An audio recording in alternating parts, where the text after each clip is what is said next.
CM Chandrababu Guntur Kuppam నియోజకవర్గంలో పర్యటించనున్నారు. పలు కీలక అభివృద్ధి సంక్షేమ కార్యక్రమాలకు శ్రీకారం చుట్టనున్నారు. 690 కోట్ల విలువైన అభివృద్ధి పనుల్లో సీఎం పాల్గొంటారు. పర్యటనలో భాగంగా ముందుగా గుంటూరు ప్రభుత్వ హాస్పిటల్లోని మాతా శిశు ఆరోగ్య కేంద్ర భవనాన్ని చంద్రబాబు ప్రారంభించనున్నారు. ఉత్తర అమెరికాలో స్థిరపడిన గుంటూరు వైద్య కళాశాల పూర్వ విద్యార్థులు అందించిన 100 కోట్ల భారీ విరాళంతో ఈ భవనాన్ని నిర్మించారు. 2018లో ఈ భవనానికి చంద్రబాబు శంకుస్థాపన చేయగా ఇప్పుడు ఆయనే దీన్ని ప్రారంభించనున్నారు. ఈ కేంద్రంలో అవసరమైన వైద్య పరికరాలు, ఫర్నిచర్ కోసం రాష్ట్ర ప్రభుత్వం అదనంగా 27 కోట్లు కేటాయించింది. ఇక గుంటూరు కార్యక్రమం ముగిసిన వెంటనే సీఎం చంద్రబాబు కుప్పం పయనమవుతారు. ఆదివారం సాయంత్రం వరకు నియోజకవర్గంలోనే ఉండి అభివృద్ధి కార్యక్రమాలను ప్రారంభిస్తారు.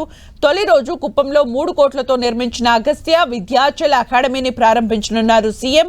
అనంతరం 100 కోట్లతో నిర్మించనున్న లెర్నర్స్ అకాడమినేషన్ సెంటర్ కు 2 కోట్లతో చేపట్టే ఒబెరాయ్ విజిటర్స్ సెంటర్ కు శంకుస్థాపన చేస్తారు.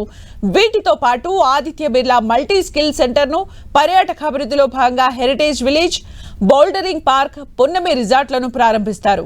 రేపు బెగ్గులపల్లి పంచాయతీలో సీఎం స్వయంగా పెన్షన్లు పంపిణీ చేస్తారు.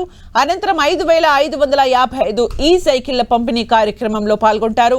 కుప్పం పారిశ్రామిక ప్రగతికి ఊతమిచ్చేలా 7 కొత్త పరిశ్రమలతో ఒప్పందాలు కుదుర్చుకోనున్నారు.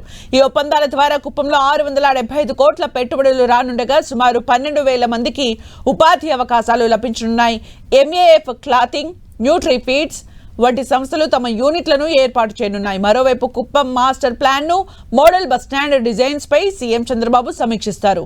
ఇక ఎల్లుండి ఆదివారం పార్టీ శ్రేణులతో కుప్పం ఏరియా డెవలప్మెంట్ అథారిటీ కమిటీతో సమావేశమై అభివృద్ధి పనులపై సమీక్ష జరుపుతారు. ఆదివారం సాయంత్రం అమరావతికి తిరుగు పయనమవుతారు.